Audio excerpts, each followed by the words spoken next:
Zamani za kale, katika nchi iliyozungukwa na milima ya mawe meupe na mito ya kung'ara kama fedha, palitawaliwa na mfalme mmoja kwa jina alifahamika kama Mfalme Gwasimba. Alikuwa ni maarufu sana kwa ujasiri wake wa kivita, lakini pia alichukiwa na watu wengi kwa uamuzi wake wa ghafla na hasira zisizokuwa na mipaka. Katika mji mkuu wa mwambao wa nuru kulikuwepo na kanisa lenye nguvu ya ajabu lililojulikana kama kanisa la moto wa milele. Kanisa hilo liliongozwa na wachungaji wawili wakuu.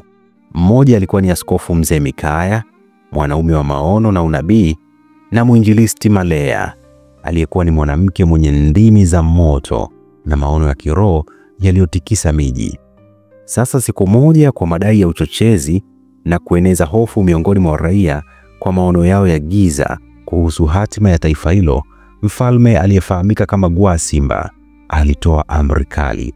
Akasema kanisa la moto wa milele lifungwe mara moja, viongozi wake wafukuziwe mbali huko, wasionekane tena mbele za watu.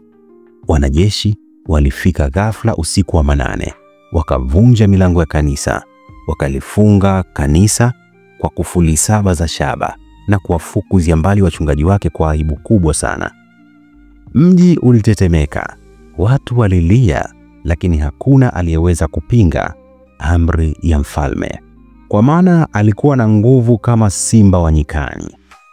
Siku ya pili, wakati jua la mchana likiwa juu kabisa, Askofu Mikaya akiwa amesimama juu ya jabali karibu na jiji kabisa, akanyanyua mkono wake juu, machozi yakimtoka.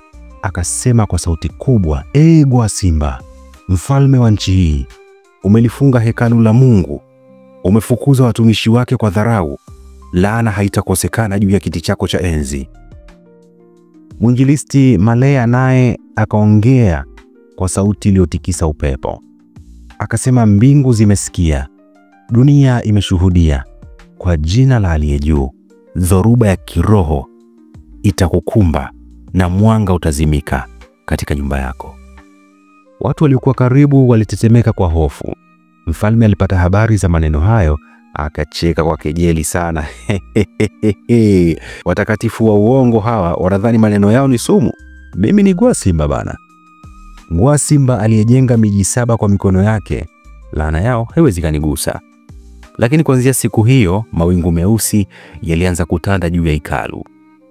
Ndoto za ajabu zikaanza kumtesa mfalme usiku. Majini wakubwa wakaanza kutokea usiku na mchana, wakizunguka bila maelezo.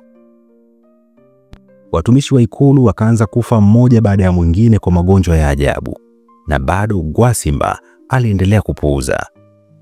Usiku uliofuata, baada ya laana ya wachungaji wa kanisa la moto wa milele, usingizi wa mfalme Gwasimba haukuwa kama kawaida. Alijilaza kwenye kitanda chake cha dhahabu, lakini kila alipoyafumbua macho alijikuta ndani ya kanisa lile alilolifunga. Na tena alikuwa yuko peke yake kwenye giza nene, na sauti nzito ikimnong'oneza, umefunga mlango wa Mungu, sasa baraka zako zitafungwa milele. Alipoamka alikuwa anatetemeka, akavuja jasho jingi sana, na kwa mara ya kwanza alihisi kitu kisichoelezeka. Alikuwa na hofu isiyokuwa ya kawaida. Asubuhi yake haikuchomoza kwa kawaida. Magonjwa ya ajabu yalianza kujitokeza kwa kasi ya kutisha ikulu, gonjwa moja baada ya jingine. Wake wa mfalme walipatwa na ugonjwa wa ngozi, ugonjwa wenye vipele vya moto, vipele vilivyowasha sio kawaida. Watoto wa kifalme walianza kuongea maneno ya ajabu kana kwamba walichanganyikiwa. Majumba ya kifalme yalianza kuharibika. Mapaa yaliyojengwa kwa dhahabu yakaanza kupasuka pasipokuwa na sababu ya msingi. Mapambo ya almasi yakayeyuka kana kwamba kulikuwa na barafu. Viongozi wa kifalme walimshauri mfalme, tafadhali mtukufu wetu, rudisha heshima ya kanisa. Waite wachungaji waombe nchi. Haya mambo sio mambo ya kawaida. Lakini Gwasimba aliwaka kwa hasira. Laana ni hadithi za wanyonge. Mimi ni mfalme wa damu ya chuma, mwenye pete ya moto. Hakuna laana itakayopenya katika utawala wangu. Lakini majira yalibadilika kwa kasi. Hazina ya mfalme ilianza kupotea. Maghala ya dhahabu yalipatikana yakiwa matupu. Wakuu wa hazina walitoroka usiku wa manane. Biashara za kifalme ziliungua moto. bila ya kuwa na kisababishi chochote kile. Mito iliyozunguka ikulu ilikauka ghafla na wavuvi walikuta samaki wote wamekufa na wameoza. Watu wa maji wakaanza kunong'ona mitaani, laana ya kanisa la moto wa milele linamtafuna Gwasimba pole pole. Alidhani yuko juu ya Mungu. Sasa wacha tutizame. Katika harakati za kutafuta majibu, Mfalme Gwasimba akaamua kumuita mchawi mkubwa sana aliyekuwa anapatikana katika milima ya Kumbamwitu, mzee mwenye jicho moja na mikono ya majivu. Alipofika akaangalia ukuta wa ikulu, kisha akasema kwa sauti ya chini, kuna mkono wa roho uliyemkosea, umefungia sauti ya mbingu.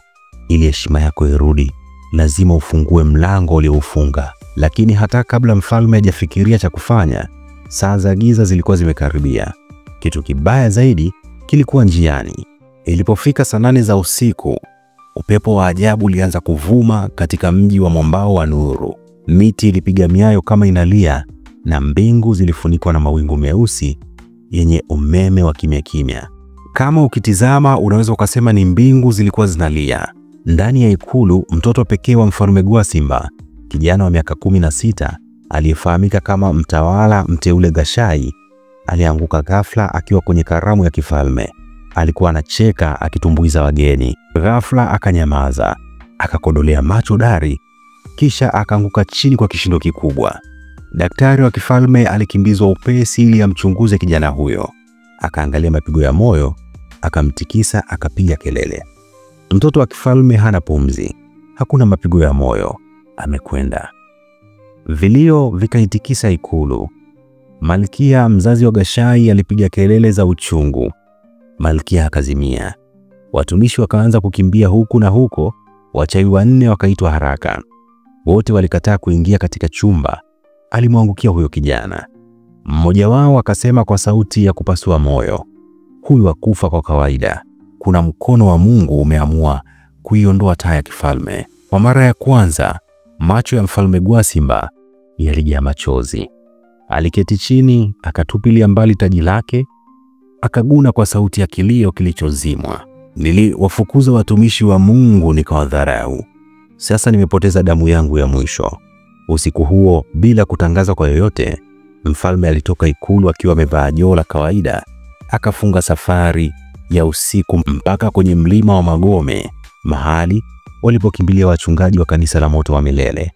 Alifika asubuhi akiwa amechoka, amechafuka chakali, na sura yake ikiwa imezeeka, yani kama kaishi miaka 20 kwa siku moja. Alipokuta kambi ya wachungaji, alipiga magoti mbele ya Askofu Mikaya na mwinjilisti Malea. Akazungumza kwa sauti ya kilio. Akasema, naomba msamaha, nimeyadharau madhabahu yenu. Sasa mimi si mfalme tena, bali ni mtu ninayehitaji rehema. Ukimya ulitanda. Mwinjilisti Malea alimsogelea, akaweka mkono wake juu ya kichwa cha mfalme. Akaomba kwa sauti ya upole lakini iliyotikisa anga. Akasema, Baba wa mbinguni, huyu ndiye aliyekufunga. Sasa amefunguka. Rejesha uso wako juu ya taifa hili. Mvua nyepesi ya utulivu ilianza kunyesha juu ya mlima huo. Mara ile ile kule mjini, milango ya kanisa iliyofungwa kwa kufuli za shaba ilijifungua yenyewe kwa kishindo kikubwa. Watu wakakimbia kuangalia, na walipoona mlango upo wazi, walipiga magoti na kuanza kuomba. Siku hiyo ikaandikwa kama siku ya mwanga mpya. Mfalme Gwasimba alirudi mjini, akafungua kanisa mbele ya maelfu ya watu. Akakabidhi ufalme kwa baraza la wazee wa kiroho na akaamua kujenga hekalu kubwa la kusifu jina la Mungu. Hakuvaa taji tena, bali aliishi maisha ya toba na upole hadi kifo chake. Lakini historia ya kanisa la moto wa milele iliendelea kuandika maajabu mapya kila mwaka, kwa kuwa Mungu aliyekuwa amerudi aliishi ndani ya mioyo ya watu wake. Na huu ndio mwisho wa simulizi yetu. Nadhani umepata funzo kubwa sana. Niambie hapo chini katika box la comment ni kitu gani kikubwa ambacho umejifunza kupitia hii simulizi. Mimi nakupenda sana. Naitwa Jimmy Godfrey. Siku njema iwe nawe. Bye bye.